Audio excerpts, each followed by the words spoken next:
Este vídeo es grosero e irreal. La edición es mala y es políticamente incorrecto. Debido a su contenido le recomendamos que no lo vea. Bienvenidos a Libertad de lo que surja, esto es Coto de Caza Progre, porque las chorradas progres las cazamos al vuelo. Y esta vez vuelve aquí al canal, por fin, Cuellilargo. Sé que os encanta que comente los vídeos de Cuellilargo y de verdad es que me estáis enviando todos sus vídeos. Cada semana recibo la colección entera de todos sus vídeos varias veces. Pero en especial me habéis enviado este. ¿Por qué no estalla una revolución en España? Pues Cuellilargo, con sus típicos sesgos y sus cherry pickings y su visión totalmente simplista de la vida, nos va a explicar por qué no estalla una revolución.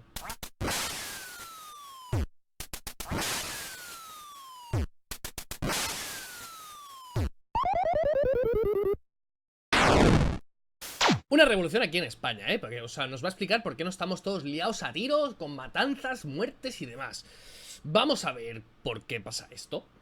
Oye, nos lo va a explicar. ¿Por qué no estalla una revolución ya? Hola, esta es la pregunta que se hacen muchas españolas y españoles después de lo que ha pasado los últimos días. El secuestro de un libro que destapa el narcotráfico en Galicia, la retirada de una obra de arte que denunciaba la existencia de presos políticos en España y la ratificación por parte del Supremo de la condena al rapero Valtoni. Vamos, son tres cosas súper graves. Bueno, a ver, no estoy de acuerdo de que se haga este tipo de censura, pero no son cosas como para salir a liarse a tiros por la calle. O sea, no es una cosa que la población de golpe ahora, a partir de que se ha hecho algo contra tres grupos de personas, o sea, un rapero, un tío que ha hecho una exposición de arte y un escritor, tres afectados. No veo yo que la gente, pues, ¡oh Dios mío, no puede ser! Y cogen Kalashnikovs y salgan a la calle. Sinceramente, me parece como un punto de partida un tanto drástico, ¿no? Sí que es verdad que salimos todos afectados porque no podemos, pues, tener esos productos, pero... Bueno, vamos a ver si... ¿Qué tal está lo demás? Tres hechos que se suman a lo que viene ocurriendo desde hace tiempo. Los incontables casos de corrupción que han robado unos 200.000 millones de euros. Sí, vale, la corrupción está muy mal. Lo que pasa es que casos aislados es una web sensacionalista que añade absolutamente todo gasto público se añade ahí. O sea, el rescate a las cajas de ahorro se añade.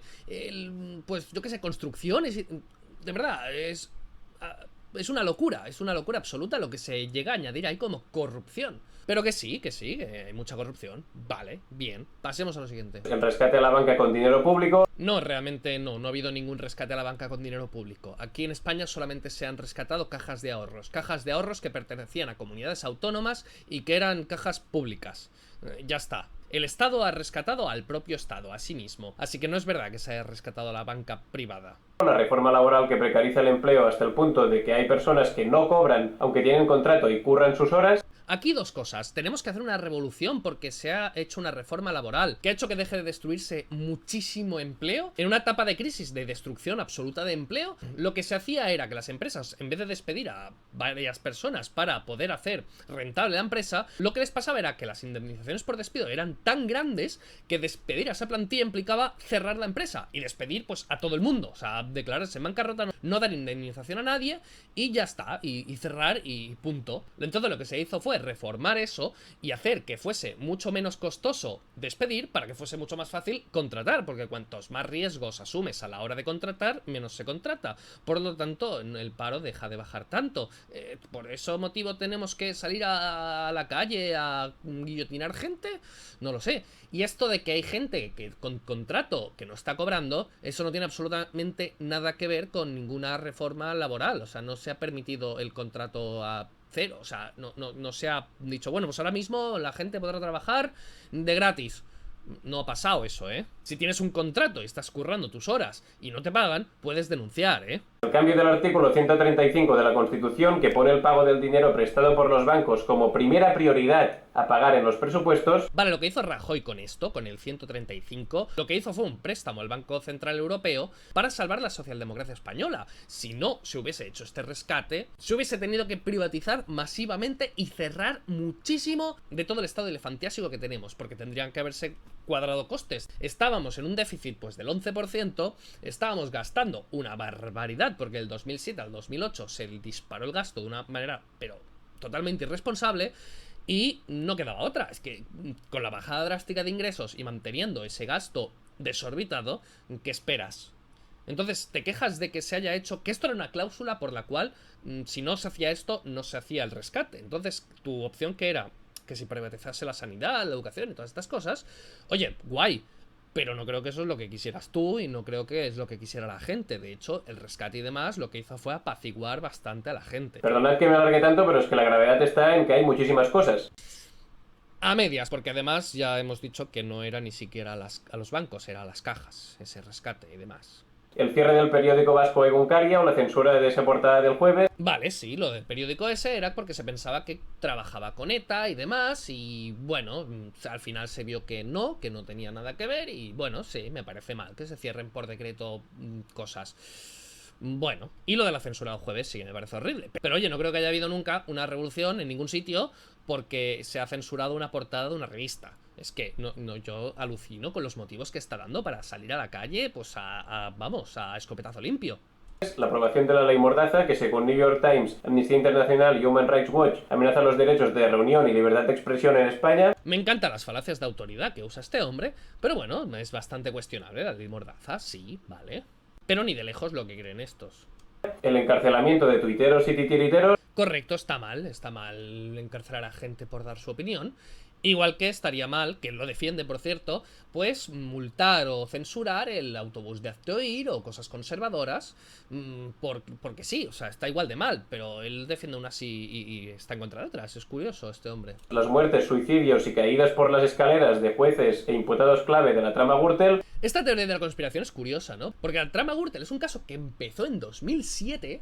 Pues anda, que no ha llovido desde entonces a gente, pues, de la edad de estos tipos. O sea, a gente mayor, a gente, oye, entrada ya en años, no era jovenzuelos. Es decir, ha pasado tanto tiempo que ha habido gente, pues, que se ha ido muriendo ya. O sea, ha habido accidentes, ha habido gente que se ha muerto de vieja, ha habido, pues, de todo. Entonces, sí, vale, queda sensacionalista decir que es que los están matando. Bueno, que, a ver, habrá que ver la edad y todo lo que tarda o lo de la trama. Los más de 50 millones de euros que cuesta la monarquía española cada año. ¿Y se tendría que hacer una revolución porque la monarquía cuesta 50 millones de euros? ¿Qué hacemos? Por ejemplo, como la italiana, que cuesta 228 millones. O como la francesa, que cuesta 103 millones. ¿Estarías mucho más tranquilo gastando el doble o el cuádruple? O, no sé, o sea, ¿quieres hacer una revolución para gastar más? Un poco extraño. Y que Juan Carlos I gastaba en matar elefantes en Botswana y tumbarse en pelotas en el Fortuna con alguna de sus 1500 amantes, si es que no la había tirado por la borda porque venía Sofía de improviso. Otra vez con el sensacionalismo, de verdad, es que esto es para meter, no sé, o sea, de verdad va a empezar una guerra civil, una revolución, porque el rey se ha ido a cazar elefantes o porque tiene un amante, de verdad. En la historia... o sea, está intentando explicar por qué no hay una revolución y te da motivos por los cuales nunca ha habido una revolución. Una monarquía que, por cierto, está ahí porque un dictador así lo quiso. No, a ver, el monarca está ahí porque así lo quiso el dictador, pero luego en la Constitución se ratificó todo eso, los españoles votaron a favor del rey y todas las elecciones las ganan partidos monárquicos. Es decir, ningún partido republicano todavía ha ganado las elecciones y ha tenido capacidad para cambiarlo. De hecho, podría cambiarlo perfectamente si fuese una cierta mayoría. Entonces, no está ahí solo por eso, es que la mayoría de españoles votan partidos monárquicos. Que los indultos del gobierno sean condenados por corrupción. Porque en esta noticia lo que pone es que el Ayuntamiento de Rota pagó durante años a un funcionario de trabajos que apareció en su nómina como horas extra y deberían haber sido expulsados vía contrato por el consistorio. Pero esto es de un ayuntamiento, es una cosa que no es significativa, no es algo a gran escala, ni es un... no sé, de verdad, es por algo que ha pasado en un ayuntamiento de Rota. Tiene que levantarse toda España, que te puede parecer grave, pero seamos realistas, son cosas muy puntuales de un sitio concreto, o algo que le ha pasado a un tío, o yo que sé, o gastar dinero en la monarquía, pero que bueno, tienes la república que sería todavía más cara, o que por lo general son más caras, o pues dinero de rescate que se hizo para pues cosas que a ti te gustan mucho, así que no sé. O el rescate de la banca pública, que es Podemos el que está pidiendo volver a la banca pública. Yo qué sé, yo alucino con estas cosas. Que los pensionistas queden cada año más empobrecidos. Realmente no, ¿vale? Esto es el poder adquisitivo de los pensionistas, cada año va subiendo, así que no es verdad. Esto directamente es mentira. Vale, bueno, esto, sus fuentes pues deben ser un periódico de Lo País o algo así. Un titular de los pensionistas cada vez tiene menos dinero, ya está. Pero no, esta es la pensión media anual, descontando la inflación. No es verdad que tengan cada vez menos. De hecho, esto es la tendencia de la población en riesgo de exclusión social, y vemos que los pensionistas en azul cada vez hay menos, y la gente entre 18 y 64 años pues cada vez hay más, hasta que llega pues la estabilización de 2014 y tal, que se empieza a salir de la crisis, que entonces empieza a bajar. Que en los campos de fútbol se multe por pancartas antirracistas y no por las fascistas. A ver, que esto es porque ese día habría otras, que no habría racistas, y se multó pues a esas. Pero la justicia multa cualquier pancarta de un ultra, sea a favor, sea en contra, todo, ¿vale? O sea, no existe esto que estás diciendo. La justicia va a multar a equipos de fútbol que permitan pancartas de grupos ultras, da igual de dónde vengan. Que la policía reparta hostias por votar o para desahuciar a una familia y no para desalojar a nazis. Vamos a ver. Que no lo hace por votar. O sea, no ha habido unas elecciones y para evitar que votes te han dado palazos. Se ha hecho algo anticonstitucional e ilegal para votar algo que no está habilitado la ley para hacer eso. De hecho, es como si ahora mismo pues un grupo racista y demás hace una votación entre ellos para pues ejecutar a todos los pelirrojos. Pues evidentemente eso habría que pararlo. Vamos, es que es lógico. Y luego me hace gracia que dice, la gente no sale a la calle porque están desahuciando a familias, pero a los neonazis no los desalojan. Desahuciar, desalojar. O sea, las palabras van de dos en dos. Palabras que significan exactamente lo mismo. Para cuando te lo hacen a ti es una, para cuando lo hacen a otros es otra, ¿vale? Está desahuciar y desalojar. A los nazis no se les desahucia, se les desaloja. Que es muy diferente, ¿eh? Y a las familias así, viejecitos o socialistas y demás, a ellos se les desahucia, que es diferente. Y no se les desahucia por arbitrariedades, se les desahucia porque han incumplido el contrato que ellos mismos han aceptado voluntariamente. No es como en el socialismo y estas cosas que te expropian la casa por designios del líder y punto, y te quedas en la calle. Muy diferente, ¿eh? Y realmente a Hogar Social Madrid pues sí que los echaron, ¿eh? O sea, estaban ocupando y les echaron, así que... Es verdad que no los habían echado cuando Cuellargo hizo este vídeo, pero bueno, es que el proceso judicial estaba a lo suyo hasta que llegó al final y entonces sí que les desalojaron. Lo que pasa es que no les desalojaron a mitad del proceso. Que no haya separación entre poder político y poder judicial como se demuestra en las cloacas de Interior. Vale, bueno, está bien. No se sale nunca una revolución por este motivo, pero es grave, me parece grave. O que la desigualdad de riqueza entre ricos y pobres aumente más y más cada año. Realmente nadie sale a la guerra o a la guerra civil o a la revolución porque la desigualdad aumente. Sale cuando la pobreza aumenta. La desigualdad no es un problema, la pobreza sí. Y la pobreza está disminuyéndose a partir de 2014, que es cuando salimos ya de la crisis gorda y demás, empezó la cosa a recuperarse. Entonces, pues eso hace que la gente, pues... esté cada vez más tranquila y con menos peligros y con menos ganas de salir a liarla. En serio, ¿quién va a la guerra o quién va a la guerra civil o a la revolución o como quieras llamarla? Porque ahora estoy cobrando el doble, pero los ricos cobran el triple. Ahora tengo el doble de capacidad adquisitiva, pero es que ellos tienen más capacidad adquisitiva proporcionalmente que yo. Eso me enfada mucho porque me da mucha envidia. Nadie se muere de envidia, la gente se muere de hambre, o sea, de pobreza, no de envidia. Y realmente en la crisis aumentó la desigualdad porque aumentó el paro. En el momento en que el paro vuelve a bajar, vuelve a ajustarse esto de la igualdad. O sea, la mejor manera en España para aumentar la igualdad es crear empleo. Porque el tener parados a sueldo cero, eso dispara la desigualdad, evidentemente. Ante todos estos hechos, otros tantos que no hemos metido, lo que ha ocurrido estos últimos meses, pero sobre todo lo que ha ocurrido esta última semana, ¿cómo es posible que no esté todo el mundo en la calle? ¿Que no se haya parado el país? ¿Que no haya una revolución? Vamos a ver, primero cuento yo mi opinión y luego pues ya Cuellargo vamos a ver qué opina él, qué nos va a decir. Las revoluciones se dan en casos de extrema necesidad, cuando lo que tienes para perder es muy inferior a lo que tienes por ganar. Es decir, cuando no tienes absolutamente nada, cuando peligra tu vida, cuando tienes peligros reales, cuando tienes un régimen tiránico, un régimen peligroso, un régimen que puede secuestrarte, puede hacerte lo que quiera o puede quitártelo todo hasta llevarte a la pobreza y a que mueras de inanición. Cuando te suben, por ejemplo, ha habido revueltas fiscales históricamente cuando subían los impuestos lo suficiente como para que no pudieras ni siquiera comer. Entonces ha habido revoluciones y evidentemente no estamos en esa situación, no estamos ahí. La crisis fue dura, pero la gente no está muriendo por las calles y decían no tengo nada que perder porque si no cojo una escopeta ahora mismo, pues me voy a morir en una semana. O sea, no estábamos en esa situación, ¿eh? Luego hay otra cosa, que en España no hay derecho a portar armas. O sea, ¿cómo hacemos una revolución desarmados? ¿Tiramos florecitas o qué? Y otra cosa, que esto de las dos palabras. Las palabras quedan de dos en dos y que significan lo mismo, pero si las hace un progre se usa una y si lo hace alguien de derechas o que no es progre se hace otra. Revolución en el fondo es exactamente lo mismo que golpe de estado, Un golpe de estado, una revolución, es pues cambiar el régimen establecido por otro y, por lo general, pues ponerte tú. Esto, las revoluciones políticas. Y en España, pues ya sabemos la última revolución, golpe de estado que hubo, 500.000 de muertos. O sea, de verdad, este vídeo, los planteamientos que estás poniendo es, se ha censurado un libro, no sé qué, no sé cuánto, estas cosas, vayamos a morir 500.000 de personas. ¿Crees que estamos en la misma situación que en el 36?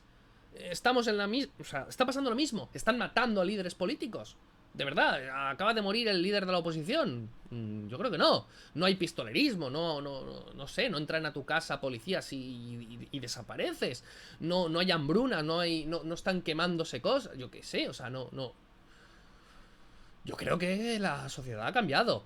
Y otra cosa más a tener en cuenta, que la media de edad en España es de 48 años o por ahí. O sea, no hay revoluciones con una población tan envejecida. No se dan casos.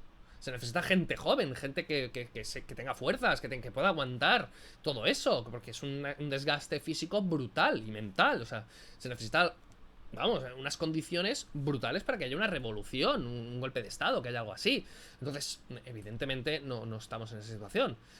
Pero bueno, vamos a ver el análisis en profundidad que hace Cuello Largo para explicarnos por qué no hay una revolución si han censurado un libro y una portada del jueves. En mi opinión, por una mezcla de Orwell y Huxley. George Orwell y Aldous Huxley son dos escritores del siglo pasado que se imaginaron cómo sería el mundo en el futuro, y cada uno escribió un libro para contarlo. Es decir, que no se va a pasar en nada de la situación actual de España, sino pues en 2 libros. Ya está, 2 libros explican siempre con total claridad de detalles lo que pasa en todos los países, ¿vale? No hay que ir más al detalle. Con eso ya es suficiente para explicarlo todo. Y cada uno escribió un libro para contarlo. Los dos coincidieron en una cosa: el futuro sería una distopía, una sociedad sin libertades, reprimida y adormecida. Es decir, antes estábamos mejor.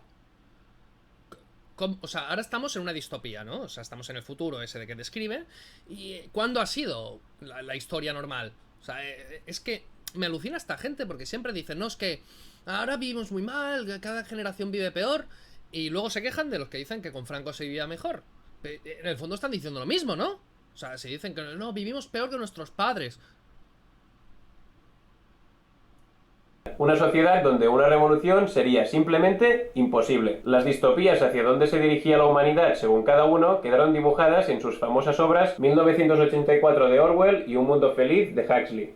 2 obras en las que la ficción guarda alarmantes parecidos con la realidad de hoy. En 1984, Orwell imagina una sociedad policial controlada y reprimida hasta el absoluto. Todo el poder está concentrado en un solo órgano, el Estado. Básicamente es una dictadura fascista con la tecnología de nuestros días. No, realmente habla de totalitarismos, tan en contra de los fascismos y de Hitler y demás, como de Stalin. De hecho, el propio Orwell critica que mucha gente está muy en contra de Hitler, pero la mayoría de ellos están a favor de Stalin, y no entiende eso cómo puede ser. Pero vamos, que en 1984 se escribió cuando estaba Stalin en el poder, y Hitler pues ya había sido vencido, así que, bueno, o sea, estaba en contra de ambos. Orwell imaginó que habría un ministerio de la verdad que se encargaría de reescribir la historia al gusto del poder. Con estas palabrejas, el doble pensar y todas estas cosas, ¿no? Estas palabras que van de 2 en 2, que depende de para quién, pues se utilizan unas u otras. Esto venía de todas estas cosas, ¿eh? Ahí lo dejo. Seguramente dirás que en España esto no pasa, pero ¿qué hay de ese libro de historia de la Comunidad de Madrid, donde no se incluye la dictadura española cuando se habla de dictaduras fascistas? El Ministerio de la Verdad existe. Mira, hay un libro de texto de los muchísimos que hay, que en una página pues no incluye. Dios, pero de verdad. Y encima, no, es que ni siquiera es una dictadura fascista. El franquismo no era una dictadura ideológica. Es que las dictaduras fascistas, socialistas y demás son dictaduras ideológicas. El franquismo era una dictadura militar, punto. Franco no tenía una ideología, ni tenía un plan pensado, ni nada. Entonces, no lo es. Orwell también temió una policía del pensamiento y una habitación 101. Esa policía vigilaría a los individuos que tienen ideas subversivas, con micrófonos y cámaras tanto en el espacio público como en el privado. Es decir, esto de censurar a hazte oír y todo el pensamiento que no sea progre, pues viene de aquí, ¿no? En nuestros días todos sabemos que el espacio público está plagado de cámaras de vigilancia, pero gracias a los smartphones también han entrado en nuestro espacio privado, nuestras casas, como nos ha demostrado Edward Snowden, y aquí en España lo ha avalado el Tribunal Supremo. Otra vez, casos contadísimos. De verdad, cuello largo, no están escuchando lo que dices. De verdad. Y no es que activen de golpe tu teléfono, sino en llamadas pinchadas. No es que de golpe tu teléfono empiece a emitir y todo eso. Que yo sepa, a lo mejor sí, yo qué sé. Igual se ha hecho algo muy raro en algunos casos, pero que no es la norma, no nos flipemos tampoco. La habitación 101 de Orwell era básicamente una sala de tortura para las personas sobre las que hay sospechas de tener pensamientos subversivos. En esto de torturar, España tiene un largo y vergonzoso historial, como no paran de denunciar Naciones Unidas, Amnistía Internacional y Human Rights Watch. Que sí, que de verdad está mal, vale, pero que esto no es algo habitual, no es por pensar diferente, no te han cogido a ti, no corres peligro, de verdad, o sea, estoy alucinando. Si vivieses en Cuba, en la Unión Soviética, en Venezuela, en todos esos países, sí, pero en España no. Orwell también imaginó que habría una neolengua, ya que no se puede pensar lo que no se puede apalabrar, limitaría mucho la capacidad de pensamiento y razonamiento de sus habitantes. Una neolengua que se parece muchísimo a las indemnizaciones en diferido, al no ser un rescate es una línea de crédito, o al todo es falso, salvo algunas cosas. O al heteropatriarcado, y a todas estas palabrejas progres que constantemente se están diciendo por Twitter y demás, o sea... El reciente encarcelamiento de Valtonyc, la prisión a Cassandra Vera, Strawberry, la condena también de prisión a Hassel, el libro y la obra censurados esta semana, la portada del jueves, son sin duda represión a la expresión y al pensamiento crítico con el sistema. La pesadilla de Orwell es real. O sea, la pesadilla de Orwell es real. Todo, o sea, en el libro hay muchísimas más cosas. O sea, ha hecho una simplificación brutal de lo que es el libro. O sea, la pesadilla de Orwell es real por estos casos contados que no son ni el 0,00000000000% de la población, ni siquiera el 0,00001 de los disidentes. O sea, es alucinante, de verdad. Es que la simplificación que hace de la vida y el cherry picking y poner un caso particular como lo más habitual del mundo, es que es alucinante lo que hace este. Huxley veía el mismo resultado pero de una forma muy distinta. Su distopía no se basaba en prohibir y en censurar, no era necesario, bastaba simplemente con hiperestimular. El ilustrador Steve Katz sacó hace poco un corto con muchísimas referencias a esta obra. En la distopía de Huxley hay cientos de estímulos por minuto, por segundo, que acaban por ensordecer a la sociedad. Y no iba mal encaminado. Un estudio de la Universidad de California constató que recibimos 34 gigas de información y que por nuestros ojos y orejas pasan más de 100.000 palabras cada día. El estudio es algo antiguo, no hemos encontrado ninguno más reciente y hoy el número debe ser muchísimo mayor. Pero lo que es la culminación de la pesadilla de Huxley es la irrupción de los smartphones. Vamos, que no está en una revolución porque tenemos móvil. O sea, ¿tú quieres pacificar Siria? Envía móviles. Yo creo que está bien, ¿no? O sea, enviamos móviles. O igual es que ya tienen. Igual es que los refugiados venían con móviles y aún así, aún habiéndolos, ha pasado lo que pasaba. Igual es que esto no es verdad. Y el tiempo de uso de los smartphones sigue aumentando cada año. Sin embargo, la mayoría de la gente coincide en que muchas veces ese uso no le aporta nada. Tras una hora haciendo scroll infinito, levanta la vista y siente como un vacío. Eso de sentirse vacío y demás, de que no le aporta nada, eso se lo han contado sus colegas. O sea, eso... O sea, tú estás ahí mirando chistes en Twitter, te estás echando una risa, estás retuiteando, estás ahí, y luego, ¡ay, qué vacío me siento! Por favor. ¿Sabes qué produce ese efecto en un mundo feliz? El soma. El soma es una droga que los habitantes toman compulsivamente para ser felices. Está en la comida, en la bebida, por todas partes. Hay incluso helados de soma. En un mundo feliz, cuando la hiperestimulación no resulta, está esta droga alucinógena y antidepresiva de efecto inmediato. Obviamente, Instagram es el soma de nuestros días. El tío es un genio, de verdad, ¿eh? Ya está, o sea... Instagram, concretamente Instagram es drogarse. Bueno, menciono unos cuantos más. Facebook es soma, pero también lo son los realities, la telebasura y ahora las apuestas online. Vamos, que como hay telebasura, no está en una revolución. Ay, Dios mío, es que esto es alucinante, de verdad. Es una manera de simplificar todo. O sea, ¿qué pasa? Que se cae Instagram y como nos aburrimos, decimos, pues hagamos una revolución, tú. El resultado es que recibimos tal cantidad de información que nos ensordece, nos colapsa y nos ciega. Y las cosas gravísimas que están ocurriendo quedan tapadas por esas imágenes coloridas, placenteras y banales que abarrotan nuestras pantallas y nuestros cerebros. Es que no es verdad, es que la cuestión es, las revoluciones no se dan porque estás viendo no sé qué y te parece muy mal, sino porque a ti personalmente te está afectando algo. A ti personalmente, que no llegas a final de mes, que tienes peligro, o sea, son las cosas que te afectan personalmente a ti. No hay revoluciones por las cosas que han hecho, no sé qué. Muy ideologizado tiene que ser todo. O sea, las revoluciones no se dan así como así, simplemente porque ha hecho algo que no me parece bien, sino que se hacen porque ha hecho algo que no me parece bien y me está afectando, o sin que haya hecho nada. Simplemente soy pobre, tengo peligro a mi vida por hambre, por tocar. Y no por estas decisiones. De hecho, en Hispanoamérica es muy habitual la frase de, bueno, robaba pero hacía obra, robaba pero no repartía, robaba pero había para comer, no, hacía no sé qué, era corrupto, pero por lo menos pues nos daba dinero, nos daba para comer, choripanes, no sé qué. Y con este pan y circo da absolutamente igual lo que pase. No importan los estímulos y estas cosas, mientras a la gente le tenga algo, pues sobreviva y le vayan las cosas así bien, sea pues que tenga la barriga llena, no va a haber revoluciones. Tú a un tío que no tiene absolutamente nada, que tiene peligro, vamos, que está en la miseria, y tienes una población desolada, un montón de gente descontenta, por mucho Instagram que tenga, pues no va a apaciguar las revoluciones. Que la gente que está en esa situación, en la situación de va a explotar una revolución, no tienen tiempo de Instagram, no tienen tiempo de estar en Facebook, tienen apagones de luz.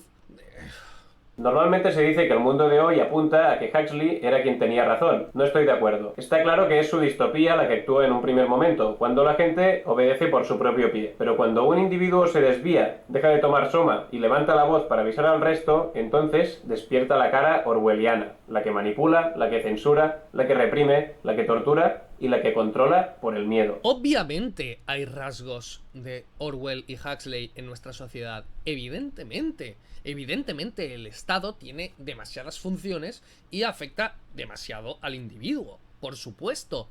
Pero esto no se soluciona defendiendo lo público, defendiendo pues la intervención estatal y todas estas cosas. Se defiende pues con lo contrario, bajando impuestos, desregulando, haciendo que el Estado tenga cada vez menos capacidad de actuación.